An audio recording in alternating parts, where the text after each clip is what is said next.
Why do I give of myself so freely and yet get rejected so often?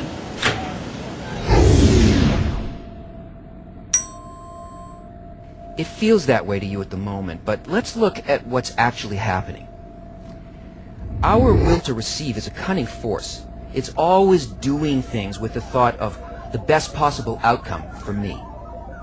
In the physical world, the world of egoistic desires, it's impossible to give solely with the thought of another person's benefit. Even in the most apparently altruistic outward actions, we're always operated by the principle of receiving only for self-satisfaction. Now, Kabbalah tells us that there are 4 possible modes of interaction with a single force in the universe that works in the form of either bestowal or reception. Receiving for the sake of receiving. This is an unconscious state where a person has no awareness that they're constantly calculating only for themselves.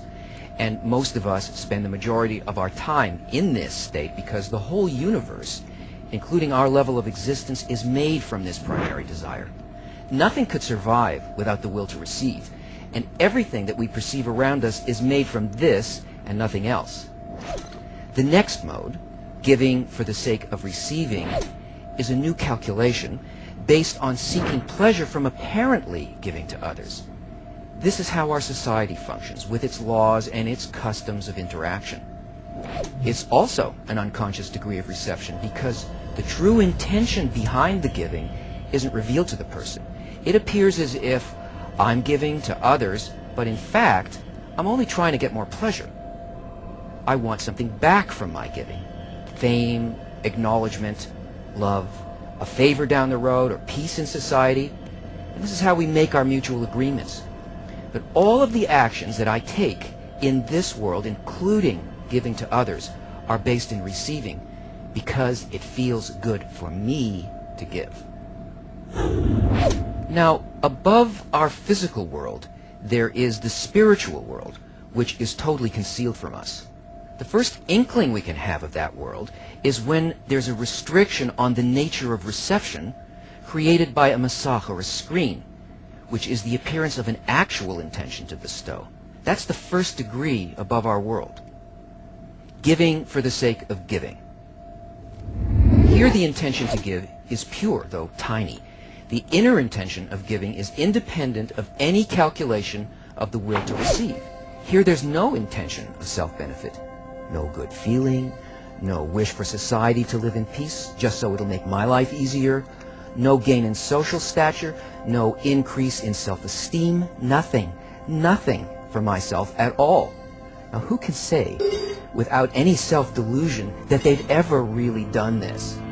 This form of bestowal never brings any kind of pain to the giver because there's no desire to receive anything, so you can't be empty, and therefore you can't suffer. This degree seems impossible to achieve on our own, because it is.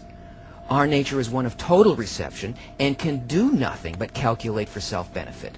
This degree is achieved internally by assistance from a higher level that creates this restriction on our will to receive as a response to our heartfelt desire to reach just that. Last and the most exalted degree that we can attain is receiving for the sake of bestowing. In this spiritual degree, a person calculates how much pleasure to receive, but only thinking about how it will please the giver of the pleasure, the creator. And this is in fact the very thought behind creation, to receive everything that the creator wants to give, which is endless delight.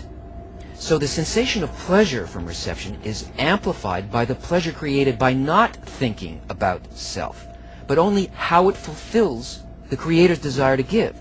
And this eternal state the Kabbalists call the endless world, or Ein Sof. Now this all sounds very simple, but it's not very easy unless a person has a strong desire to reach this state above their nature. But with it, the drive for spirituality will become the dominating force in the human heart.